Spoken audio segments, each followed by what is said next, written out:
ముందుగా మీ అందరికీ నమస్కారం. నమస్కారం అంటే కూడా మీరు చాలా పెద్దవారు. మీ అందరికీ పాదాభివందనాలు. మా ఆహ్వానాన్ని మన్నించి మీరు ఇక్కడికి రావాలని చెప్పగానే ఇంతమంది వేములవాడ రాజన్న సన్నిధిలో ఉన్న మీరందరూ ఇక్కడికి వచ్చి మా టీంని బ్లెస్ చేయడానికి వచ్చినందుకు మీ అందరికీ పేరు పేరున ప్రతి ఒక్కరికి ఈ శివశక్తులందరికీ నా పాదాభివందనాలు. మీ అందరికీ తెలుసు, పక్కన కూర్చున్నారు తమన్నా గారు. సో మేము ఓదెల 2 అనే ఓ సినిమాని తీసాము. ఆ సినిమాలో తమన్నా గారు శివశక్తి క్యారెక్టర్ ప్లే చేశారు, ఆ రోల్ పోషించారన్నమాట. సో ఆవిడ మీ గురించి నేను చెప్పినప్పుడు, కథ చెప్పినప్పుడు, మీ అందరికీ తెలుసో లేదో, నాది కూడా కరీంనగర్ జిల్లానే. అక్కడ ఓదెల అనే గ్రామం నాది. నేను వేములవాడకి చాలాసార్లు వచ్చాను. అక్కడ మనకు ఆ కల్చర్ కూడా తెలిసి, నాకు కోడెను చుట్టూ దింపి కట్టేయడం అదంతా. సో మన కల్చర్ గురించి, మన దగ్గర ఉన్న శివశక్తుల గురించి, శివశక్తుల గురించి నేను తనకు చెప్పినప్పుడు తను చాలా ఎక్సైట్ అయ్యి, తప్పకుండా ఈ పాత్ర నేను పోషించాలి, ఇప్పటివరకు నేను చేసిన సినిమాల్లో ఇది నాకు చాలా గొప్పగా దొరికిన అవకాశం, ఈ అవకాశాన్ని నేను తప్పకుండా వినియోగించుకోవాలని తను ప్లే చేశారు.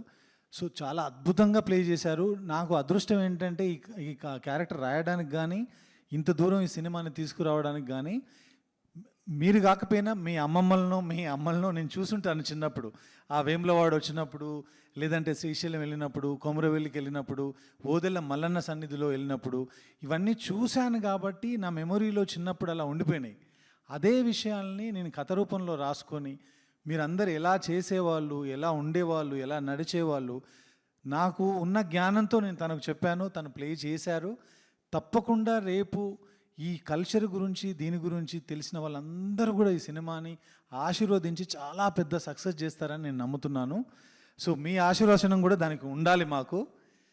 శివశక్తులు అంటే మీరు మీ ఫ్యామిలీస్ని వదిలేసి, సంసార జీవితాన్ని వదిలేసి, నాకు తెలిసి వేములవాడలో రాజన్నకు మీ జీవితాలు అంకితం అయిపోయినాయి. అంతే మొత్తం మీరు అక్కడే అంకితం అయిపోయి ఆయన కోసమే బ్రతకాలి, ఆయన సేవలోనే బ్రతకాలి, ఆయనకు ఉన్నటువంటి విషయాన్ని మీరు ప్రజల్లోకి తీసుకెళ్ళాలి. సో అలాంటి శివశక్తులుగా ఉన్నప్పుడు రెగ్యులర్గా రోజు ఎవ్రీడే మీ జీవితాల్లో మీరు చూసే కష్టసుఖాలని కావచ్చు, మీ దగ్గరకు వచ్చి చెప్పుకునేవి వాళ్ళ బాధలు చూసినప్పుడు కావచ్చు, మీ అందరికి ఏమనిపిస్తుంటుంది, వాళ్ళని ఎలా బ్లెస్ చేస్తారు, ఎలా ఆశీర్వదిస్తారు, మీకు తెలిసినంతలో చెప్తే ఇది మీ ద్వారా ఈ కార్యక్రమం చూస్తున్న మొత్తం యావత్ భారతదేశంలో ఉన్న తెలుగు వాళ్ళకి చాలామందికి సబ్ టైటిల్స్ వేసి మరి మేము చెప్పదలుచుకున్నాం. ఇది మాకు ఎందుకంటే అక్కడ మేము రాజన్న దగ్గర ఉంటాం కాబట్టి మాకు ఒక 10 సంవత్సరాల బట్టి మాకు ఎందుకో దేవుడు అంటే బాగా ఇష్టం అయిపోయింది. దేవుడు కూడా జనాలందరినీ మైక్ దగ్గర పెట్టు. దేవుడు కూడా జనాలందరినీ ఇలా ఉండే నా బిడ్డలందరూ నా దగ్గరనే ఉండాలి, మంచి ఎల్లకాలం మంచిగా సేవ చేస్తూ మంచిగా బతికి పిల్లల్ని ఇలా మంచిగా చదువుకోవాలని చెప్పి దేవుడు మాకు ఇట్లా చెప్తారా? మేము ఇప్పుడు శివశక్తులమని అని తెలిసింది. మీరు మా పాత్రలో పోషించినప్పుడు, మాలో స్క్రీన్ మీద కనిపించినప్పుడు మీ ఫీలింగ్స్ ఎలా ఉన్నాయి? నాకు ఏమనిపిస్తుందంటే, సినిమాలో మేము అమ్మాయిల్ని డాక్టర్ కానీ, పోలీస్ ఆఫీసర్ కానీ, వేరే పాత్రల్లో మేము చూసాము. కానీ ఒక శివశక్తి అనేది ఎవరు స్క్రీన్ మీద అది చూపించలేదు. సో అదే ఒక పెద్ద బాధ్యత. మిమ్మల్ని మేము తప్పగా చెప్పకూడదు, కరెక్ట్గా మిమ్మల్ని చూపించాలి అని కోరుకున్నాము. భక్తి అనేది ఒక అందరూ ఎక్స్పీరియన్స్ చేసిన ఎమోషన్ కదా. మనం నార్మల్ సిటీ లైఫ్ కూడా జీవించే వాళ్ళం కూడా భక్తిని అనుభవిస్తాం. ఆ భక్తిని 100,000 మెనీ టైమ్స్ మల్టిప్లై చేస్తే ఎలా ఉంటుందో అదే గుండెలో పెట్టుకుని ఈ క్యారెక్టర్ని జీవించాను. బట్ ఇవాళ రోజు నా గురించి కన్నా, లేదంటే ఈ సినిమా గురించి కన్నా, మా మెయిన్ విషయం ఏంటంటే మీరు శివశక్తులు ఎలా ఉంటారు జనాలకి తెలియాలని. బికాజ్ మీ గురించి చాలా తక్కువ మందికి అర్థమవుతుంది. అంటే కొంతమంది నేను కూడా చాలామందికి చెప్పాను నేను ఇలాంటి ఒక సినిమా చేస్తున్నాను.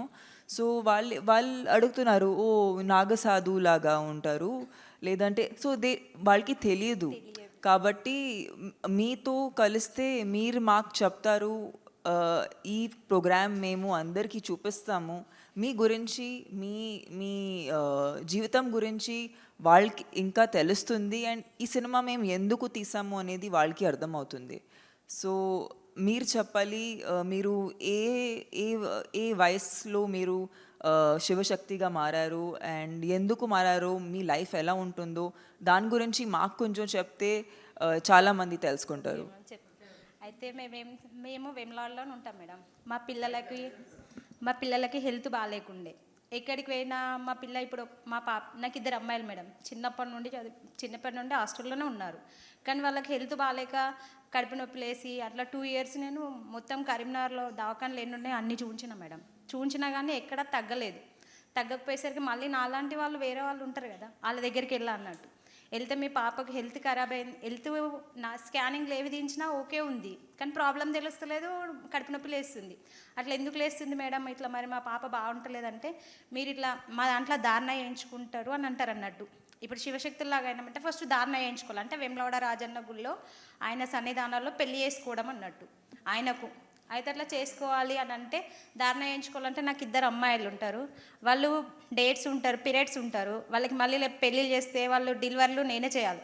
అప్పుడు ఈ పిల్లల పరిస్థితి ఎట్లా అని అంటే మేము అట్లా ఒప్పించుకుంటాము, అట్లా మాట్లాడుకుంటామని మాకు గురూజీ ఉంటాడు అన్నట్టు. ఆ గురూజీ చెప్పిండు, చెప్తే మీరు అట్లా చెప్పి నా పిల్లలకు బాగా చేయించి ఒప్పిస్తే నేను చేయించుకుంటా, నేను రాజన్న గుడిలో పెళ్లి చేసుకుంటా, ఇప్పుడు ఏది ప్రాబ్లం ఉండదు అని అంటే మీరు అట్లా చెప్పండి సార్ అని అంటే సరే అమ్మ అని మా గురూజీ చెప్పిండు. చెప్పినాక వీళ్ళు ఉంటారు కదా, వీళ్ళిద్దరిని తీసుకెళ్ళి అక్కడ ధారణ వేయించుకొని వచ్చినాం అన్నట్టు. వచ్చిన తర్వాత ఇప్పుడు శివ కళ్యాణం అయింది మొన్న మండే. నెక్స్ట్ మండే రోజు అందరం అక్కడికి వెళ్ళాము, సన్నిధానంలో ఉంటాం. పెళ్ళి అంటే ఎట్లా మేడం, మేము పోతామా అక్కడ, మేము కూడా అన్ని రుద్రాక్ష ఉంటుంది చిన్నది, ఆ చిన్నది రుద్రాక్ష వేరే చేంజ్ చేసుకుంటాం. అక్కడ అక్షంతాలు, జీలకర్ర బెల్లం, పెళ్ళి ఎట్లా చేసుకుంటారో మనం మా లైఫ్లో సేమ్ అట్లాగే దేవునితో వీళ్ళతో మేము చేసుకుంటాం అన్నట్టు. తల మీద జీలకర్ర బెల్లం పెట్టుకుంటాము, తలంబ్రాలు పోసుకుంటాము, కొత్త చీర గాజులు అన్నీ పెట్టుకుంటాం అన్నట్టు. అట్లా సంవత్సరానికి ఒకసారి పెళ్లి కూతురులానే రెడీ అవుతాం. మనం పెళ్ళి చేసుకుంటే ఎట్లా రెడీ అవుతారో సేమ్ అట్లాగే రెడీ అయ్యి వెళ్తాం. మేము అక్కడికి వెళ్ళి అక్కడ పెళ్ళి చేసుకొని సన్నిధానంలో మాకు అన్న సంతర్పణ పెడతారు, అక్కడ తినేసి ఆ రోజు ఉండి నైట్ మళ్ళీ మేము ఇంట్లోకి వచ్చేస్తాం. ఇక అట్లా మా ఫీలింగ్స్ అనేది, మేము ప్రొద్దున లేవగానే మొహం కడుక్కొని ఫ్రెష్ అయిన తర్వాత మేము పూజ చేసుకున్నాక మా రుద్రాక్షను కడిగి వాటి వాటర్నే తాగిన తర్వాతనే మంచినీళ్ళు, అది తీర్థం అంటాం అన్నట్టు. మేము వాటర్ని తీర్థంలా తీసుకుంటాం, అది తాగిన తర్వాతనే మిగతా పనులన్నీ చేస్తాం. అంతవరదాకా పచ్చి మంచినీళ్ళు కూడా తాగం. మళ్ళీ మేము ఎవరైనా ఇంటికన్నా పోతే కూడా ఏమీ తినం, ఏం తినకూడదు అంటారు కానీ తినం. మేము ఎట్లున్నామో అట్లానే వస్తాము, మాకు నచ్చింది. మాకు మళ్ళీ మేము ఇట్లా పీరియడ్స్ ఉన్న వాళ్ళైనా డెలివరీ అయిన వాళ్ళ ఇంటికి కూడా వెళ్ళాం. ఎవరైనా చనిపోతే కూడా పోకూడదు అక్కడికి, అట్లా అన్ని నిబంధనలు ఉంటాయి అన్నట్టు. అవన్నీ కట్టుబడి ఉంటేనే ఇంతవరకు ఉంటాం. మేము ఇలా ఉన్నాం, లేకపోతే ఆ రాజన్న అస్సలు ఒప్పుకోడు. ఇక చెప్పలేక బాగా దగ్గర వాళ్ళు ఉన్నారనుకో, ఇవన్నీ తీసేసి దేవుని రూమ్లో పెట్టి చిన్న కొన్ని గాజులు వేసుకొని దేవుని రూమ్లో పెట్టేసి పోయి వచ్చి మళ్ళీ వేములవాడలో స్నానం చేసి అవన్నీ మళ్ళీ తీసుకొని కొత్త వేసుకొని వస్తాం. అట్లా ఉంటుంది పద్ధతి. బాగా నిష్టగా ఉంటేనే రాజన్న మీదికి వస్తాడు, లేకపోతే రాడు. రాజన్న మీదికి పద్ధతి ఉంటే వస్తానన్నారు కదా, వచ్చినప్పుడు ఆయన మీ వ్యక్తిగత కుటుంబంలో జరిగిన సమస్యల గురించి చెప్పాలనిపిస్తుందా మీకు, ఊరి సమస్యల? అంటే మన దగ్గర వాళ్ళు ఉంటారు కదా సార్, దగ్గర వాళ్ళు ఉన్న వాళ్ళు వాళ్ళు ఇప్పుడు బాధ ఉంటుంది, నాలో ఉన్న బాధ ఉంది, నా ముంగట ఉన్న బాధ వాళ్ళు ఉంటారు, అలా బాధ భరించలేని వాళ్ళు ఉంటే వాళ్ళు వస్తారు. నాకు ఇట్లా ఉంది ఆపతి, మరి ఎన్ని చేసినా తగ్గట్లేదు, మరి నేను ఏం చేయాలి అని అన్న వాళ్ళకు కూడా చెప్తారు. మీకు ఇక్కడ స్పృహలోకి వస్తుంది ఏం చెప్పాలో, అప్పటి వరకు మాకు ఏం తెలియదు, పూనకం అట్లా వస్తుంది అన్నట్టు. అప్పటి వరకు మాకు ఏం తెలియదు. మీరంతా అదృష్టవంతులు, ఆయన మీ లోపలికి ప్రవేశిస్తాడు. ఇక ఆమెకు వస్తుంది ఆల్రెడీ శివదేవుడు, కాశీ విశ్వేశ్వర స్వామి ఉన్నాడు ఆమెలో. ఆవిడని ఇలా చూడడం, దగ్గర నుంచి చూడడం, మిమ్మల్ని కలవడం మా అదృష్టం అండి నిజంగా. మేము అందుకే ఈ సినిమా ప్రారంభోత్సవం కూడా మేము కాశీలోనే చేయడం జరిగింది. ఈ సినిమాకు సంబంధించిన ఏదైతే మేము తీసామో దాన్ని ఫస్ట్ టైం ప్రపంచానికి చెప్పే ముందు దాన్ని తీసుకెళ్ళి కుంభమేళాలో మేము దానికి ప్రజల్లోకి తీసుకెళ్ళడం జరిగింది రిలీజ్ చేసి. ఫస్ట్ నేను డాక్టర్ నుంచే పడ్డా, అయితే నాకు తలకాయల రక్తం గడ్డ కట్టింది, ₹1 బిల్లెలుపు కట్టింది. అయితే హాస్పిటల్ అన్నీ తిరిగినాం మేము. హాస్పిటల్ అన్నీ తిరిగితే అమెరికా కూడా వేసుకోయారు నన్ను. వేసుకుపోయినా బతకది అన్నారు. ఇక లాస్ట్ ఒక 4 సంవత్సరాలు తిరిగిన నేను. అమెరికా డాక్టర్ ఏమన్నాడంటే ఇక అయిపోయింది ఇంటికి వేసుకోరి అన్నారు. అన్నాక తీసుకొచ్చి గడ్డలేసారు. ఫస్ట్ ఏంటంటే మా చిన్న కొడుకు 9 నెలలోడు పూర్తిగా సీరియస్ ఉంటే ఒక ఆమె చెప్పింది కదా, రాజన్న నమ్మితే మీ కొడుకు బతుకుతాడు అని అన్నారు.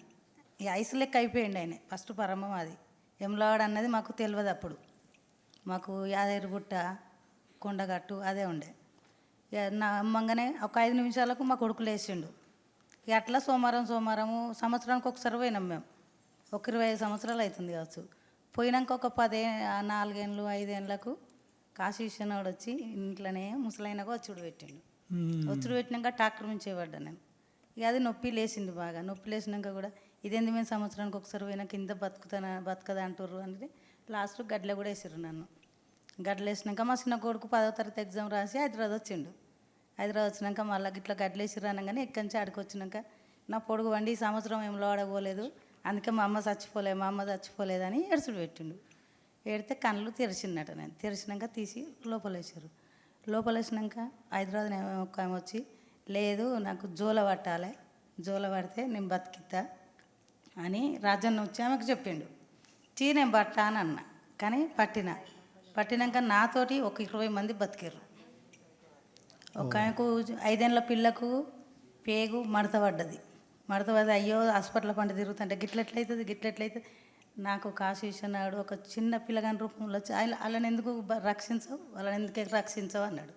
అయ్యో మీ గిట్లుందా మీ ఒంటిలా మీ పిల్ల ఒంటిలా అంటే నిజమే శివుడు అని అన్నారు. అంటే ఆ పిల్లకు ఫోన్ల ధరనే బాగా వేసిన. ఫస్ట్ కరీంనగర్ జిల్లాలో 3 కర్ణ వచ్చి వేసుకుపోతుర్రు. చిన్న పిల్లలు ఉన్నారు వాళ్ళకు. అయ్యో వాళ్ళు బతకాలి కదా మన కుటుంబం వెనుక వాళ్ళని కాపాడాలి నేను. ఈ రాజన్న లేడా గుళ్ళే అని రాజన్నకి మొక్కాలే అంటే వాళ్ళని కూడా తీసుకొని చాటు పెట్టేటోళ్ళని వాళ్ళని బతికిచ్చిండు. నేను కూడా బతికిన. పిల్లలు కానోళ్ళకు 15 ఏళ్ళు 20 ఏళ్ళు ఇట్లా ఆయాసపడ్డోళ్ళకు అయ్యో వాళ్ళు ఇంత ఆయాసపడుతుర్రు అన్నాక మళ్ళీ నాకు రాజన్న అయినా యమలాడ రాజేశ్వర స్వామి కాశీశ్వరుడు మా దిక్కు సిద్ధేశ్వరుడు ఉంటాడు. వీళ్ళొక గిట్లనే నీళ్ళక తెల్ల బట్టలు వేసుకొని అమ్మ వాళ్ళకి పిల్లలు లేక అల్లాడిస్తుర్రు, నువ్వెందుకు అట్లుంటున్నావు, మేము లేమని ఇవ్వంట్లే, నువ్వు వాళ్ళని బట్టు వాళ్ళకి సాయం చెయ్యి అంటే నేను ఒక 60-70 మందికి సంతానం ఇప్పించిన, ఒక 30 మందికి పెళ్ళిళ్ళు చేసిన. ప్రాణాలు పోయేటోళ్ళకి కూడా నేను కాపాడిన. కానీ నేను రూపాయి తీసుకోలే. ఎందుకంటే నా ఇంట్లో ఆపతి వెనక సిరి ప్రజలని నేను కాపాడాలి. యమలాడకు ప్రజలు ఇంత పెరగాలి. మీరే ఇంకేముంది, ఆయన శివయ్య మీ రూపంలో ఉన్నాడు. భక్తి అంటే అది డెఫినెట్గా మేమిద్దరం ఈ సినిమా షూట్ చేసేటప్పుడు ఎంత స్ట్రాంగ్గా ఫీల్ అయ్యాము. అండ్ మీకు తెలియాలి సార్ వైఫ్ యాక్చువల్లీ చాలా పెద్ద, she a very big Shiv bhakt. And ఆమె నన్ను చాలా ఇన్స్పైర్ చేసింది యాక్చువల్లీ. మంచిగా చేసినావు కదా నువ్వు. వెరీ ఆమె నాకు ఒక శివలింగం కూడా ఇచ్చింది. నేను నా ఇంట్లో అది నా టెంపుల్ ఉంటుంది అక్కడ నేను దానికి స్థాపన చేశాను. సో మిమ్మల్ని చూసి నిజంగా మేము మీ లైఫ్ ఎలా ఉంటుందో అది అర్థం చేసుకోవడానికి నిజంగా మేము చాలా ఎక్సైటెడ్గా ఉన్నాము. మేడం ఇది ముందటికి నువ్వు నడిపితే నువ్వు మంచిగా పైకొస్తావు. మాకు కూడా శివ అన్నది మాకు కూడా విలువ పెరుగుతుంది, నీకు కూడా నువ్వు గొప్పతనం వస్తుంది. Through you Vemulawada that Rajanna Shiva people Vemulawada అంటే ఏంది, రాజరాజేశ్వరుడు అంటే ఏంది, రాజరాజేశ్వరు అంటే ఏంది, పార్వతి ఏంది అన్నది నీ ధరణ ముందుకు నడవాలి. శివుడి నేమ్ మీ ద్వారా పీపుల్లోకి వెళ్ళాలనేది తన విషయం అంట, నా కోరిక. Thank you so much. మీరు ఇలా చెప్తుంటే నాకు యాక్చువల్లీ నేను చాలా చాలా ఫీల్ అయిపోతున్నాను. Thank you so much. Life మీరు చెప్పినవి విన్న తర్వాత, మీరు అంత పెద్ద ఇన్సిడెంట్ జరిగిన తర్వాత మీరు సర్వైవ్ అవ్వడమే శివుడి యొక్క కృప, శివుడి యొక్క అంతే ఆయన దయ. మళ్ళీ మీ ద్వారా మినిమం 100 ప్రాణాలు కాపాడారు. దానికి మించిన శివశక్తి ఇంకేముంది, శివుడి యొక్క శక్తి. 100 ప్రాణాలు కాపాడిన నేను ఒక 150 మందికి సంతానాలు కూడా ఇప్పించిన నేను. Oh my God. అంటే నాకున్న చిన్న బ్రెయిన్కి నాకున్న జ్ఞానానికి నాకు అర్థమైంది ఏంటంటే, ఊర్లో ఏవైనా నెగిటివిటీ అంటే చెడు ఏదైనా జరుగుతున్నా లేదంటే ఏదైనా క్షుద్ర శక్తులు ఉన్నా దాన్ని పారద్రోలడానికి కూడా మీకు దేవుడు మనిషి లోపలికి పూనకం రూపంలో వచ్చి మీకు చెప్తాడు. సో మీరు ఊరును కాపాడడానికి యాక్చువల్గా చెప్పాలంటే మీరు అందరు అమ్మవార్లు, మీరు అందరు దేవురు, భవానీ మాతలు మీరందరూ. అంటే మీ ద్వారా చాలా మందికి తెలుస్తుంది శివశక్తులు యాక్చువల్లీ ఎలా ఉంటారు. అండ్ ఎవరు మాకు చెప్పొచ్చా, లైక్ మీరు ఒక రోజులో మీ రోజు ఎలా గడుపుతుంది, మీరు ఇప్పుడు మీరు మామూలు వ్యక్తిని చూస్తున్నారు, వాళ్ళని చూసి మీ లైఫ్ చాలా డిఫరెంట్గా ఉంటుంది. మీకు మంచి రోజులు చెడు రోజులు అలా జరుగుతాయా, లేదంటే మీరు ఎలా ఫీల్ అవుతారు, మీరు ఆల్వేస్ హ్యాపీగా ఫీల్ అవుతారు, మీకు కూడా సాడ్నెస్ అనేది ఒక బ్యాడ్ రోజు అనేది మీకు కూడా జరుగుతుందా? మాకు కూడా జరుగుతాయి. మేము కూడా మస్తు కష్టపడాల్సిన పరిస్థితి. మేము కూడా శివుడు ఎన్ని పరీక్షలు పెడతాడో అన్ని నెగ్గాలి మేము కూడా. ఇప్పుడు నాయి చెప్తే మేడం మస్తు నరకం అన్ని చూపించినాయి, అన్ని నెగ్గుకుంటున్నా నేను పరీక్ష ఇప్పుడు శివునిలో లోకమైన పరీక్షలు పెడతాడు. ఇప్పుడు నాకు 9 సంవత్సరాల సంది పెట్టిండు పరీక్షలు. నేను పిల్లల్ని కూడా ఇచ్చిపెట్టి నేను గుట్టల పంట తిరిగి వచ్చిన 7 సంవత్సరాలు తిరిగి వచ్చిన నేను. అబ్బా అమ్మ, ఇప్పుడు మీరేమో శివశక్తులు, మీరే మా కష్టాలు తీర్చేవాళ్ళు. మరి ఇందాక మీరు అంటున్నారు మీకు కూడా కష్టం వస్తుందని. ఆ కష్టం ఇంకోరి కష్టం తీర్చడం కోసం వచ్చే కష్టమా, లేదంటే మీ జీవితంలో మీ కుటుంబంలో వచ్చే కష్టం? నా కుటుంబంలో నాకే వచ్చింది కష్టం. మీకే వచ్చింది. అయినా దాన్ని తట్టుకొని దానిలోంచి నెట్టుకొని బయటికి వచ్చి మళ్ళీ రాజన్న సేవ చేసుకుంటున్నారు. చేస్తున్నా, ఇంకా ప్రజలకు చేస్తున్నా, నా ఇంట్లో చేస్తున్నా. ఎట్లా అని సార్ చెప్తున్నా. నా కొడుకు, నేను 8 సంవత్సరాలు నా కొడుకు స్కూల్కి వెళ్తుండు, నెత్తురు వస్తున్నా అంటే మేము నమ్మలే. మా అబ్బాయి అయితే పిల్లలు చెప్పినా, నేను ఎవరు చెప్పినా నమ్మలే. అప్పుడు పనికి పోతున్నా నేను, నమ్మక అంత ఒకసారి ఇంటికాడనే ఉండి చూసిన నేను. ఆ పిల్లాడు అక్కే నిజమా, అయ్యో పిల్లలు ఆటపాటలతో ఇట్లా అబద్ధం ఆడతారు అని నేను నమ్మలేను. చూసినాక నిజమే అన్నారు. నేను నలుగురు దగ్గరికి 3 దగ్గరికి పోయినా. నువ్వు రాజనన్ను వేసుకో, మీ ఎక్కడ కానింగి తీసినా ఏది రాలేదు, రాజనన్న అన్నాడు. అయినా చేయించుకున్నాక కూడా కష్టాలే పెట్టిండు నన్ను చాలా వరకు. అయినా ఇప్పటికైనా మస్తు కష్టం పడుతున్నా నేను. కానీ ఎక్కడ ఏ దారి లేకుండా మళ్ళీ తండ్రిని కొలుతూనే ఉన్నా. కానీ ఎక్కడైనా కొంచెమైనా ఇయ్యగలుగుతాడు కావచ్చు అని ఆశ కొద్ది నేను అంత బమల ఇంకా అసలు రాజన్నను కొలుతూనే ఉన్నా. చూసారా, మరి అన్ని కష్టం వచ్చినా మీరు రాజన్న వదలట్లా. నాకు నా తినే పరిస్థితిలో నేను లేకున్నా కానీ నా పిల్లలకు ఇచ్చిండు కదా రాజన్న జోలై, అడకచ్చైనా పెట్టుకుంటా అన్న ఉద్దేశం కొద్దీ నేను నా పిల్లలను నా భర్తనైనా కాపాడుకుంటా వస్తున్నా. అమ్మ, మీరు మీ సాధనలో ఏం చేస్తారో కొంచెం మాకు చెప్తారా? నాకు సమస్య ఏమొచ్చిందంటే, మా భర్త ఉన్నప్పుడు, మా భర్త లేడు, చనిపోయిండు. 12 సంవత్సరాలు అవుతుంది. భర్త చనిపోయినాక నాకు ముందే రాజన్న అందరి ద్వారా ఇట్లా చెప్పిర్రు, నేను చేయించుకోలేదు. ఇక మంత్రాలు యంత్రాలు మాకు పడలేవు, మా కుటుంబానికి చేసిర్రు బాగా పడకుండా. ఆయన ఆ రకంగానే చనిపోయిండు. ఇక పిల్లలు కూడా మంచిగా లేరు, ఇల్లు విడిచిపెట్టి 4 సంవత్సరాలు బయట ఉన్నా. మళ్ళీ ఇక చేయించుకుంటే నలుగురు ఏమనుకుంటారు అట్లా అని చేయించుకోలే. మా చిన్న అబ్బాయి చనిపోయే పరిస్థితులు ఉన్నాడు. ఇక దవాఖానలో కార్తీక్ హాస్పిటల్ తీసుకోవద్దు, గంటకు 5,000 ఒడిచినాయి. ఇక నాకు కూడా ఆరోగ్యం బాగాలేదు, షుగరు, థైరాయిడ్, బీపీ ఇవన్నీ అనారోగ్యంగా బాగాలేను. భర్త చనిపోయినాక ఉంటాయి కదా పరిస్థితులు బాగుండయి. చేనేత కార్మికులమని ఆర్థిక పరిస్థితిగా బాగాలేము అప్పుడు. ఇక అప్పుడు అబ్బాయి కూడా మంచిగా చదువుకున్నాడు, మా పెద్ద అబ్బాయి 10th చదువుకుంటుండు. ఆయనకి మంచి మార్కులు వచ్చినాయి, ఫ్రీ సీట్ వచ్చింది.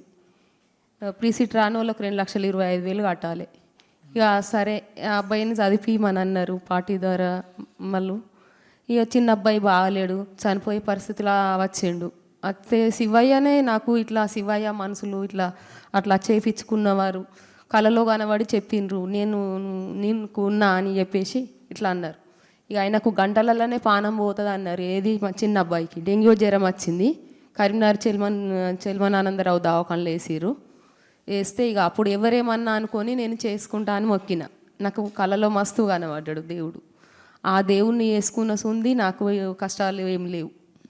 తమన్నా ఈ మూవీలో ఈ సినిమాలో మీ పాత్ర పోషించారు. జనరల్గా మీరు సినిమాలు ఇవన్నీ చూడరు కదా, మా కోసం ఈ సినిమా చూస్తారా? చూస్తాం తప్పకుండా. అంటే మిమ్మల్ని ఇన్స్పైర్ చేసుకొని మేము రాసుకున్నాం, తీసుకున్నాం. తప్పకుండా కలవాలి, చూడాలి అనే వచ్చాము. ప్రేమ, మీ మీద ప్రేమ కొద్దే వచ్చాం. మమ్మల్ని ఎవ్వరు ఇంతవరకు గుర్తించలేరు. కానీ మేము సినిమాలో ఏదన్నా చిన్న చిన్న తప్పులు చేస్తే మాత్రం మమ్మల్ని క్షమించండి, ఓకే సార్, అది క్షమించి ఆశీర్వదించండి తప్ప. సార్ అన్ని తెలిసిన వాళ్ళే తిడుతుంటారు సార్. ఇప్పుడు మేము భిక్షకు పోతే కూడా మమ్మల్ని తిడతారు సార్, తిడతారు. వీళ్ళు ఇగో పెద్ద స్టైల్గా ఇది ఏదో జోలేసుకొని ఇలా ఇట్లా బూతులతో కూడా తిడతారు సార్ మమ్మల్ని. మేము పోతుంటే అడుక్కోవాలన్నా మాకు బాధ అనిపిస్తుంది. అట్లా పోయి కూడా తిట్లు పడి కూడా మేము చేసుకుంటాం. అది మాకు తెలుసు, మాకు దేవుడు ఉన్నాడు, మేము మాట్లాడాలి, ఆ దేవుడితో చేసుకోవాలని అనిపిస్తుంది. మళ్ళీ భర్త చనిపోయినా కానీ మేము గాజులు కానీ బొట్లు కానీ తీయకూడదు. కానీ మమ్మల్ని ఏమంటారు తెలుసా, భర్త చచ్చిపోయినా కానీ అది గాజులు వేసుకుంటుంది, గాజులు వేసుకుంటుంది. ఇక ఇదేమన్నా అంటే రాజన్న అని పెళ్లి చేసుకున్నా అని అంటది. కానీ మళ్ళీ ఎట్లాగో తయారైతుంది చూడవు కానీ అట్లా కూడా తిడతారు సార్. మేము బాగా హింస, అది ఇక మాకు అనిపిస్తుంది దేవుడు మమ్మల్ని ఇట్లా ఎందుకు అనిపిస్తుండు వాళ్ళతోని. పోనీలే ఏదో ఒక రోజు మాలాగానే అవుతారు కావచ్చు మీరు అనుకొని అట్లా కూడా ఊకుంటాం సార్. మేము తిట్టినా కానీ పడతాం, ఇక దేవుడు ఉన్నాడు మమ్మల్ని రప్పించుకున్నాడు, అట్లా చేయించుకున్నాడు, దానికి మేము కాదు కదా బాధ్యత అని కూడా. మిమ్మల్ని తిట్టేవాళ్ళు కూడా వాళ్ళ తెలియనితనమే. ఆశీర్వాదం ఉంటుంది, శివయ్య ఆశీర్వాదం ఖచ్చితంగా ఉంటుంది మేడం. మేము మాట అన్నామంటే ఖచ్చితంగా మంచి జరుగుతుంది మేడం.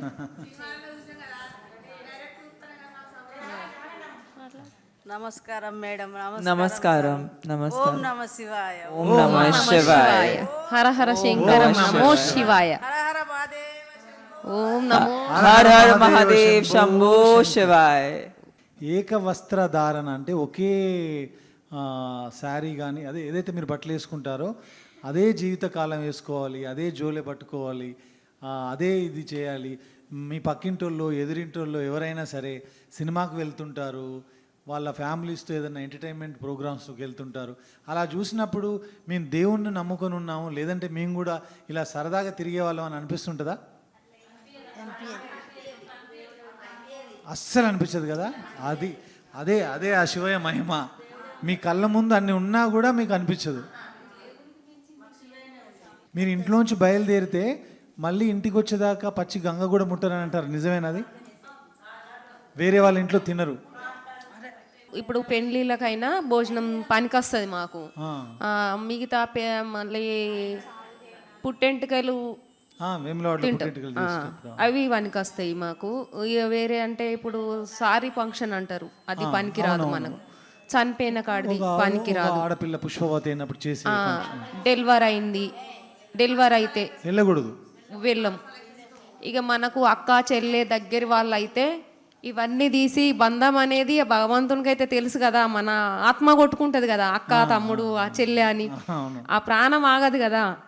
కన్న తల్లి అయినా మన అత్తగారి కుటుంబం అయినా అది దగ్గర వాళ్ళు, ఆ దేవుడిచ్చిన బంధమే కదా. చాలా మనసుకి చాలా కష్టంగా ఉంటుంది, కష్టంగా. ఇంట్లో మనిషి దూరం అయిపోయాడు, చనిపోయారు అన్నప్పుడు వెళ్ళలేకపోతే. ఇప్పుడు మా అమ్మ నాన్న చనిపోయిండు, అప్పుడు ఏం చేయాలి, నేను తీయాలి కదా. నాన్న కాబట్టి దేవునికి అమ్మ నాన్న తర్వాతనే దైవం కదా. ఫస్ట్ మనం వచ్చిందే అమ్మ నాన్న దగ్గరికి వెళ్ళి, కాబట్టి అమ్మ నాన్న కంటే మించిన దైవం అయితే ఉండదు కదా. ఆ దేవునికి అన్ని మొక్కి అక్కడ పెట్టేసి పూజ గదిలో పెట్టేసి మనము అవన్నీ కార్యక్రమాలు అమ్మ వాళ్ళ ఇంటికాడ అవన్నీ అయిన తర్వాత మనం అక్కడ ఏం తినము, మన ఇంటికి మనం వచ్చేస్తాము. కానీ చూసుకుంటాం కదా, బాధ్యతలు అనేటివి చూసుకుంటాం కదా. తర్వాత మళ్ళీ గంగస్నానము ధర్మపురికి పోయి గంగస్నానం చేసి వచ్చి మళ్ళీ శివయ్య దగ్గరికి పోయి వచ్చిన తర్వాత అక్కడ శివయ్య చెట్టు కాడ దీపం ముట్టించిన తర్వాతనే మళ్ళీ మన ఇంట్లో పూజ చేసుకుంటాం, అప్పుడు వేసుకుంటాం. అంత నియమంగా ఉంటాం సార్. ఉంటారు. ఇక అట్లా సుస్థి ఉంటుంది మనకు, అక్కడికి పోయినందుకు మనకు సుస్థి ఉంటుంది. కానీ మళ్ళీ ఇప్పుడు మేమంటే మాకు ఆ నమ్మకం ఉంది, తమన్నా గారికి ఆ నమ్మకం ఉంది. ఇలాంటి ఒక సినిమా మేము చేసాము, రాసి తీసాము. ఇప్పుడు ప్రజల్లోకి 17వ తారీఖు ఏప్రిల్ 17వ తారీఖు రాబోతుంది. చాలామందికి ఏముందంటే ఈ శివశక్తులకి దేవుడు వస్తాడా, వాళ్ళకి కనిపిస్తాడా, శివయ్య వీళ్ళకి కనిపిస్తాడు. నాకు కూడా ఒక ఇంత నమ్మకంతో కూడా మళ్ళీ నేను ఒక మాట అడుగుతాను మిమ్మల్ని, మీకు శివుడు కనిపిస్తాడా? కనిపిస్తాడు సార్. కలలో కనిపిస్తాడా లేక ఎట్లా? కలలో కనిపిస్తాడు. కలలోనే కనిపించి ఆ ఊర్లో కానీ ఆ మనుషులకు కానీ వచ్చే కష్టం మీతో చెప్తాడు, అది మీరు ప్రజలకు చెప్తారు. చెప్తాం. అది దేవుని రూపంలో ఎట్లా కనబడతాడు, కనబడు. ఇప్పుడు మనిషి, ఇప్పుడు దేవుని మనసులము మేము మగవాళ్ళు కానీ ఆడవాళ్ళం కానీ రాజన్న మనుషులు ఉంటారు కదా, అట్లా పోషమ్మ ఎల్లమ్మ ఇట్లా ఏడ్చుకున్న వాళ్ళు ఉంటారు కదా, వాళ్ళ ద్వారా చెప్పిపిస్తాడు మనకు కళలు. ఒక్కసారి నమ్మలేదనుకో, మర్చిపోయినట్టయితే మళ్ళీ మళ్ళీ మనకు ఏదైనా కష్టం వచ్చినప్పుడు కానీ కళలో నీడలో కనబడి చెప్తూ ఉంటారు. అప్పుడు మనం నమ్మకము ఉండి మనం చేసుకున్నాం అనుకో, మన మనసులో మనం నమ్మకం ఉండి ఏదన్నా చేసుకున్నాం అనుకో, మనకు నిజం అనిపిస్తుంది. అప్పుడు దేవుడు నమ్మచ్చు కదా. కరెక్ట్. ఇప్పుడు చూసారా, మన ఆత్మ సాక్షిగా మనం నమ్ముకొని ఎవరికి చెప్పకు. మీరు ఒకటి అనుకున్నారు, అది నిజమైతే నాకు దేవుడు, లేకపోతే లేదని మనం అదిలో అనుకుంటాం కదా. అప్పుడు మనం నిజం అనిపించినప్పుడు అయితే నమ్మాలి కదా. అవును. అది మళ్ళీ ఇంకొకరికి చెప్తాము. ఇదిగో ఇక్కడ ఉన్న వాళ్ళు, మన కెమెరా టెక్నీషియన్స్, ఇక్కడ ఉన్న డైరెక్టర్స్, ఇక్కడ ఉన్న మిగతా వాళ్ళు, అలాగే సామాన్య ప్రేక్షకులు, సినిమా చూసేవాళ్ళు, బయట ఉన్న ప్రపంచంలో చాలామందికి శివుడు కనిపించడు. మా ప్రయత్నమే ఈ సినిమా ద్వారా ఒక భక్తురాలు నిజంగా శివుణ్ణి కొలిస్తే శివుడు దర్శనమై వాళ్ళకి కనిపిస్తాడు. సో ఇలా కనిపించిన వాళ్ళందరికీ సినిమాలో మేము శివుణ్ణి చూపిస్తాం. ఒక మాటలో చెప్పాలంటే సినిమా వదలటు అదే. ఇప్పుడు మాకు కనబడాలా అంటే కూడా ఇప్పుడు మాకు దేవుడు వచ్చి కూడా చెప్తారు కదా సార్, అప్పుడు నమ్మాలి కదా. నమ్మాలి. అయ్యో నేను చూసా మాకేమి ఆపద ఉంది అని వీళ్ళు నిజమా అబద్ధమా అని కూడా మనం అడిగిన, మన మనసులో అడగకపోతే కూడా వాళ్ళు చెప్తారు. అప్పుడు నిజమే కదా, మన మనసు లోపల ఉన్నాయి. చిన్నతనంలో అమ్మ నేను 5వ క్లాస్ 5th స్టాండర్డ్లో ఉన్నప్పుడు మా గ్రాండ్ మదర్ నానమ్మ, ఆవిడ హెయిర్ అంత ఇలా వేసుకొని బొట్టిలా అనుకొని తను అలా చెప్తా ఉంటే నేను తెలియని తనంతో నేను తన మీద జోకులు వేసేవాడిని. నిజంగా నీకు లోపలికి ప్రవేశించాడా శివుడు, ఊరికే చెప్తున్నావు అని. తర్వాత ఒకరోజు ఆవిడ ఏం చేసిందంటే, ఇది మా ఊర్లో మా ఓదల్లో అందరికీ తెలుసు, మా విలేజ్ పీపుల్ అందరికీ. తను ఒకరోజు మాట్లాడుతూ ఇలా చేసేసి ఇటు పక్కన గడ్డివాములు అంటారు కదా, ఎండుగడ్డి మనం గేదెల కోసం వాటి కోసం తెచ్చి పెడతాం, అక్కడ పెట్టొద్దురా, అక్కడ పెడితే కాలిపోతుంది అందన్నమాట ఆవిడ అనింది. ఎవడు పట్టించుకోలే ఆమె పేరు నరసమ్మ, మా నానమ్మ పేరు. కరెక్ట్గా 24 గంటలు గడవక ముందు అక్కడ పెట్టిన గడ్డివాములు మొత్తం కాలిపోయినాయి. నెక్స్ట్ డే మొత్తం this happen in my village. ఏదైనా 24 గంటలు జరగక ముందే అక్కడ పెట్టిన గడ్డివాములు మొత్తం కాలిపోయినాయి. కారణం ఎవరికి తెలియదు. మళ్ళీ ఆవిడ చనిపోయేంత వరకు, లాస్ట్ ఒక 3-4 ఇయర్స్ బ్యాకే చనిపోయారు. ఆవిడ చనిపోయేంత వరకు తనే వెళ్ళి మంటలు ఆర్పిందనమాట. ఈ కాళ్ళన్నీ కాలిపోయి ఆ గుర్తులు అలాగే మిగిలిపోయినాయి. ఆవిడే వెళ్ళి మంటలు ఆర్పడే ప్రయత్నం చేసింది, బట్ మిగతా వందలాది మంది జనం హెల్ప్ చేశారు. కానీ ఈవిడ అందులో దూకేసి ఆ మంటల నుంచి నడిచేసి శివయ్య వీటిని ఆర్పి, ఎందుకంటే పక్కన ఇల్లు ఉన్నాయి, అది అంటుకుంటే ఓదల చాలా ఇళ్ళకి ఆ మంటలు అంటుకొని కాలిపోతాయని. సో ఇట్లా వాళ్ళని చూసి ఆ రోజు నుంచి ఇంకా అప్పటి నుంచి నేను ఆమెను చూసి కామెంట్ చేయడం ఆపేసా. చిన్నతనం తెలియదు, ఏంటి ఇలా అంటున్నారు, హెయిర్ ఇలా అంటుంది, ఇది ఏంటి అని. సో అలా నాలాంటి వాళ్ళు చిన్నప్పుడు అలాంటి తప్పులు చేసిన వాళ్ళందరికీ, మీలాంటి వాళ్ళని ఈ కార్యక్రమం ద్వారా, తమన్నా ద్వారా, ఇప్పుడు ఈ సినిమా ద్వారా శివుణ్ణి కొలిస్తే జరిగే మంచి విషయాలు తెలియాలనేదే మా ప్రయత్నం. తప్పకుండా మీ అందరి ఆశీర్వచనంతో ఈ శివతత్వం, ఈ శివశక్తుల శక్తి ప్రజల్లోకి వెళ్ళాలని మనస్ఫూర్తిగా కోరుకుంటున్నాను నేనైతే. Thank you sir. మేము ఈ సినిమా తీసేటప్పుడు ఒకే ఒక తప్పు చేశాము. మీలాగా మీ స్మైల్, ప్రతి ఒక్కరికి ఉన్న నవ్వు ఇంత అద్భుతంగా ఉంటుంది, అది మేము ఈ క్యారెక్టర్లో చూపించలేకపోయాము. నెక్స్ట్ సినిమా తీస్తే మీలాగా ఈ శివశక్తులు నవ్వుతుంటూ హ్యాపీగా ఉంటూ, కష్టాలు అందరికి ఉంటాయి, ఇలాంటి కష్టాలు ఎవరికి ఉండరు అనేది ఇప్పుడు ఆవిడ చెప్తున్నారు కదా. బట్ మీ అందరి నవ్వు చూసి అబ్బా నవ్వు అంటే ఇలా ఉండాలని అర్థమైంది. శివభక్తులు అంటే ఎప్పుడు హ్యాపీగా ఉంటారనేది నాకు కనపడుతుంది. అంటే మేము ఎంతమందిని కలుస్తాము, కానీ వాళ్ళ ముఖంలో ఎప్పుడు ఆ నవ్వు అనేది ఉండదు. మీ నవ్వు చూస్తే మేము ఎంత ఆనందపడుతున్నాము. Thank you. మీలాగా నవ్వాలని, మీలాగా హ్యాపీగా ఉండాలని ఆశీర్వదించి. మనకు కూడా ఉంటాయి బాధలు, కానీ మనం బాధపడే బదులు నవ్విస్తేనే బాగుంటుంది కదా మేడం. ఏప్రిల్ 17వ తారీఖు విడుదల అవుతున్న ఈ సినిమా మేము కష్టపడి ఇష్టపడి చాలా ప్రేమతో భక్తి శ్రద్ధలతో చేసాం. సినిమా ఏదో ఇంత పెద్ద సూపర్ స్టార్ ఉన్నారు సినిమా చేసేద్దాం జనాల్లోకి ఇది అట్లా వదిలేద్దాం అలాంటి ఉద్దేశంతో చేయాల. చాలా ప్రేమతో చేసాం. అదే ప్రేమతో మీరు ప్రేమగా మమ్మల్ని ఆశీర్వదించండి, అంతే చాలు మాకు. మీకు మా మీద కథ రాయాలని ఎలా అనిపించింది మేడం? సార్ అంటారు, సార్ రాశారు కదా. ఎలా ఎందుకు రాయాలి? ఎందుకు ఇందాక చెప్పాను కదా, ఆ ప్రాంతం నుంచి వచ్చిన వాడిని అక్కడ చూసిన వాడిని కాబట్టి శివుడి తత్వాన్ని లేదంటే శివుడి భక్తిని ఒక కథలో చెప్పాలని అనిపించడానికి కారణమే నేను అక్కడ పుట్టడం వల్ల, అంతే. 17th April మా సినిమా వదిలా 2 రిలీజ్ అవబోతుంది.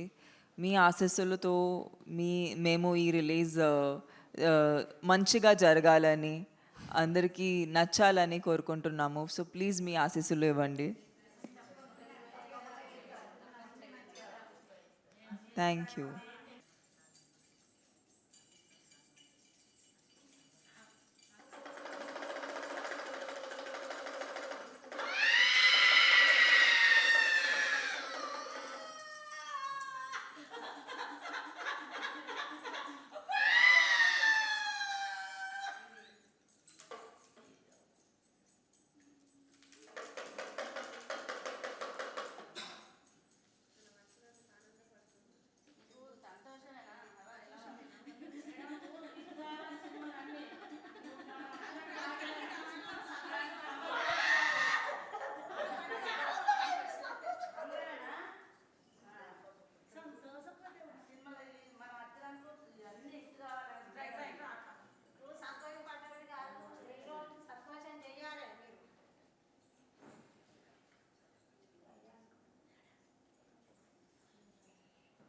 సంతోషం కొద్దిగా ఉన్నావా?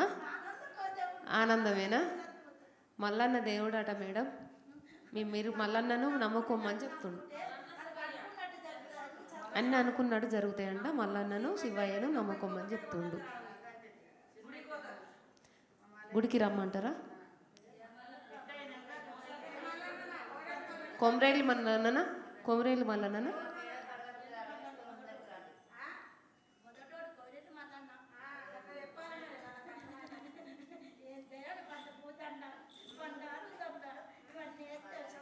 బండారి బంతిపూల దండ మల్లన్న దేవునికి వేసిరమ్మంట.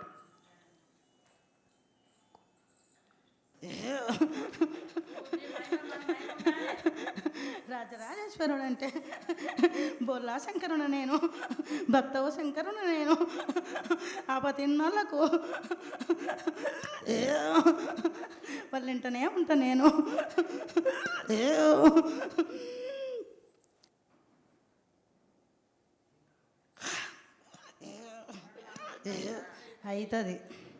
అవుతుందా? రాజరాజేశ్వరుడు అంటే ఏంలో వాడంటే ఏందో నీ ధారణనే తెలిసిపోతుంది.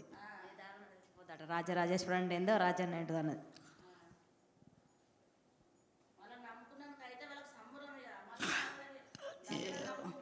అవుతుంది అవుతుంది. నేను ఎవ్వరికీ వమ్ము చేయలే. నన్ను నమ్మిన వాళ్ళకు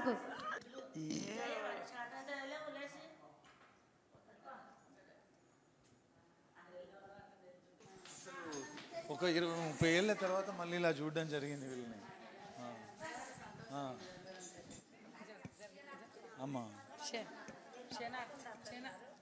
తప్పకుండా అమ్మా 20 ఏళ్ళ తర్వాత